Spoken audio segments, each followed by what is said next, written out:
Afternoon, Steve Brooks here with Friday's edition of Inside Look by Brooks. And I'm sitting in my conference room here, and we've just been through a couple real chilly days for Florida. Fortunately, the sun's shining, and we're going to have a couple warm days on hand. We're not used to this 30 and 20 degree weather. So I've been sick with the flu. And Tuesday, literally every square centimeter of my skin ached and hurt. Even, clothes touching it were painful. It wasn't fun. And I hope that nobody gets the flu like I had it. The one good thing about me having the flu is hopefully my immune system will prevent me from having it again this year. But, I wanted to talk today about an article I had read in the Tampa Bay Times this week. I forget whether it was yesterday or Wednesday, but it was about pedestrian and bicycle safety. And it gave some alarming statistics that really startled me. We live in one of the nicest places in the world to be able to enjoy our outdoors. And, 6 months, a year ago, I got into biking, not motorbike, but bicycle biking. And I bought a hybrid, and we have trails near where I live. And I get out on the street sometimes, but the Tampa Bay Times gave some statistics that really just kind of blew me away. Let me ask you this. The top 7 places in the country for the most dangerous top 7 places in the country, believe it or not, are all located in the Sunshine State. So not New York, not Chicago, not LA. Every one of the metro areas is in Florida. So you would think the state with all the sunshine, Florida, would have the safest pedestrian and cycling roadways, and that's just not the case.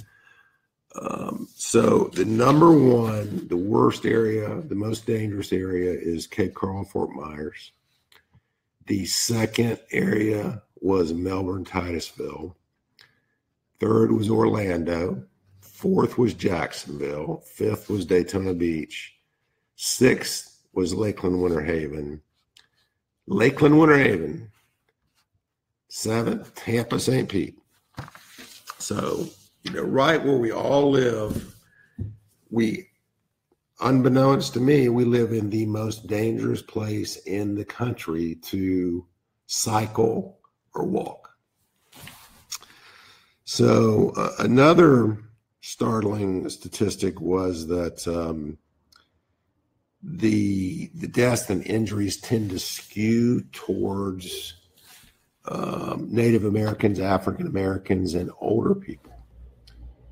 And so I read an article in there was a 2016 study by Smart Growth America. And apparently African Americans, Asian Americans, and elderly populations tend to live in areas with more high-speed traffic and less pedestrian-friendly roadways. So they are skewed to experience more death and harm in those populations. So then I started thinking, well, man, what can we do to solve this problem? I would encourage each of you to maybe Google Smart Growth America. They've got some really neat ideas on how to to make roadways and neighborhoods and cities more pedestrian friendly. And, you know, there's a big trend to move out from suburbia into the more urban environment. And, you know, we're, you know, there's restaurants and there's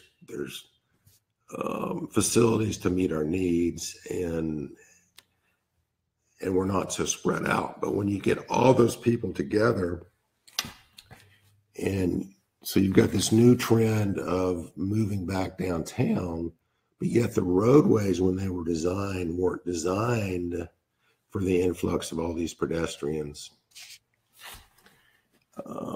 So it's going to take a big government push, and it starts from the federal government, local government, your city commissioners, your county commissioners, your state legislatures, state senators, to focus on building streets and planning streets to be more pedestrian friendly.